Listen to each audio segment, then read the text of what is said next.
There he is. The King of Albion. You've made it. Just like I always knew you would. It doesn't get any easier, though. You have a country to run now. And with Jasper busy in the sanctuary, you'll need a new personal aide. Someone who could keep you organized. Let me introduce you to... Hobson. Hobson's the name, Your Majesty. May I say what an extraordinary honor it is to serve you? I have a vast wealth of experience, I assure you, though I have yet to experience vast wealth. That, Your Majesty, is an example of the sense of humor which will no doubt make our time together such a delight. No doubt. Well, I'll leave you two to get better acquainted. I should begin preparations for the trial. The trial, of course. The very first item on today's agenda. Among my other qualities, I am well versed in toadying, public relations, and time management. And I heartily believe the key to being a successful king is following a well-scheduled royal agenda. If you will permit me, here are today's appointments.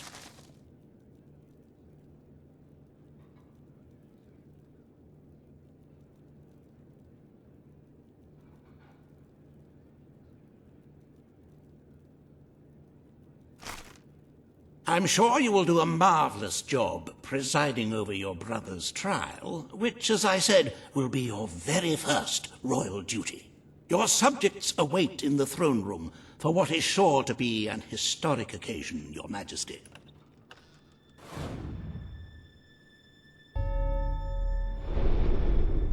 I cannot tell you what joy it brings me to see you crowned king at last. You have a full royal suit. I must say I am in awe, even without anyone wearing it.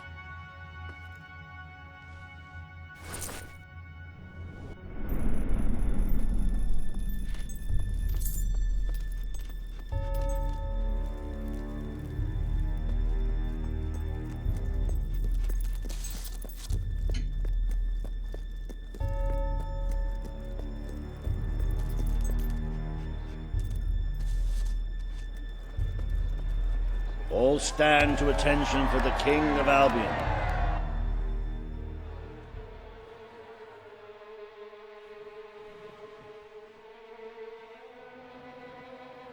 Logan, former King of Albion, you stand accused today of crimes against the kingdom and its people.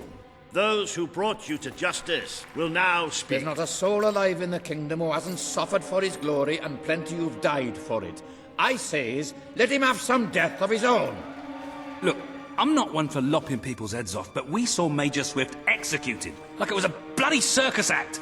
He deserves nothing less as far as I'm concerned. But aren't we better than that? Isn't that why we fought to be here now? I've seen what Logan has done to this city. People starving to death, children forced to work. But killing him now won't solve anything. It is not my place to decide his fate, but his betrayal condemned many of my people to death. He promised us salvation, and then left us to face the darkness alone. I had good reason to break that promise, and I had good reason for the crimes you claim I committed. The day I returned to Albion, I received a visit from a blind seer, Teresa, our father's guide. She showed me the future of this kingdom. The darkness in Aurora is coming here, bringing death, destruction, the end of our way of life. The sacrifices I had to make, I did them to protect Albion. If a few had to suffer, it was to build an army. If a few had to die, it was to save a country. I have spent years preparing for this attack. Let me stand by your side now, and all my soldiers will be yours to command. Let us face the coming darkness, together. This is true. If it's really coming here, we are all in grave danger. You have the power over life and death, brother. Now choose.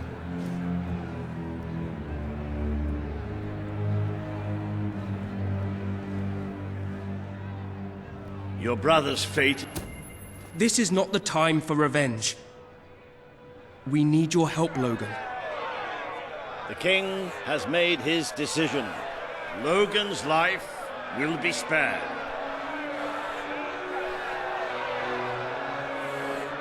I know you will never forgive me for the things I've done. You told me so once, remember? Of course I do. But what matters now is that we defend our land. The castle is yours, and so is the throne. I'm glad to be rid of them.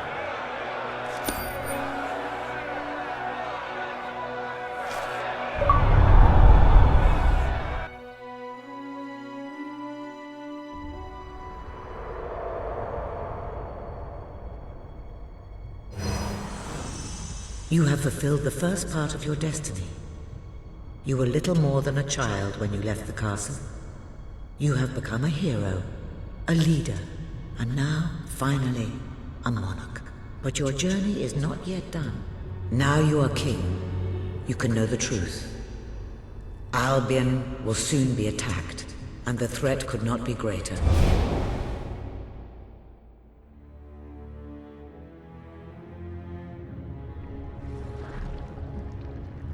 Darkness is coming to our land. It cannot be reasoned with, it cannot be halted.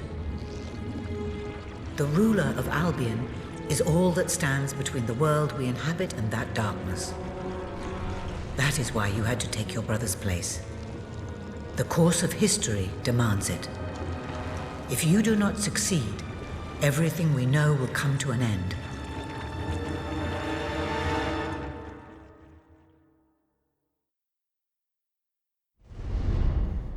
Why didn't you tell me all this at the start? It was never about Logan, was it? I told you what you needed to know, and I never spoke anything but the truth. With Logan on the throne, Albion would have been doomed. This much I know. Only with a hero wearing the crown do we stand a chance of survival. And how do I stop it? You won't. Its arrival is inevitable. 1 year from now, the darkness will fall upon Albion. All you can do is prepare, and hope to save as many of your people as you can. How you do so is up to you. 2 paths lie ahead. You may keep the promises you have made and be known as a benevolent ruler. But understand that doing so will leave little to spend on the kingdom's protection and may lead you to disaster. It is not easy to be popular and keep the treasury full, unless you are willing to sacrifice your personal wealth. But you may also choose to break those promises, to harm your people in order to save them. You will not lack the means to build the army you need, but you will be hated. This path will cast you in the role of a tyrant, as it did your brother. You have 1 year to do what Logan could not. Be the ruler that readies Albion for the greatest threat it has ever faced, and be the hero that can stand against it.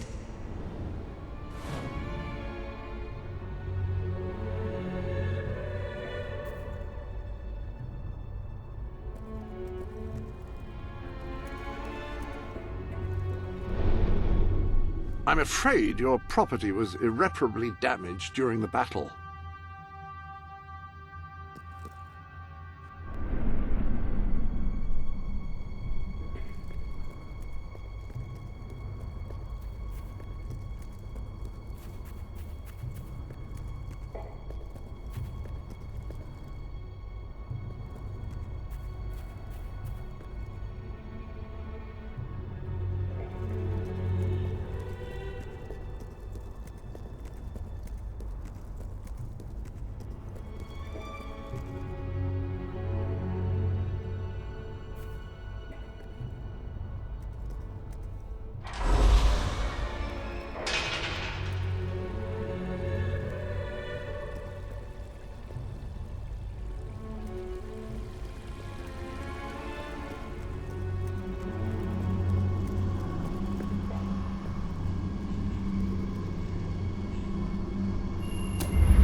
Your Majesty, I'm not sure what to say after receiving such news. The darkness that is coming. People won't understand what it means. Nobody could, without living through it first. We need to prepare. If we can't stop the attack from happening, we have to be ready when it comes. Having Logan's troops on our side is a good start. But you will need to raise a fortune to pay for the army we'll need. Hobson will show you the treasury, and I'm sure he can explain just how to fill it. Indeed I can. Then I will leave you to it. Ben and I will begin recruiting and training soldiers at once. If you will follow me, Your Majesty. Oh, how I have looked forward to this moment.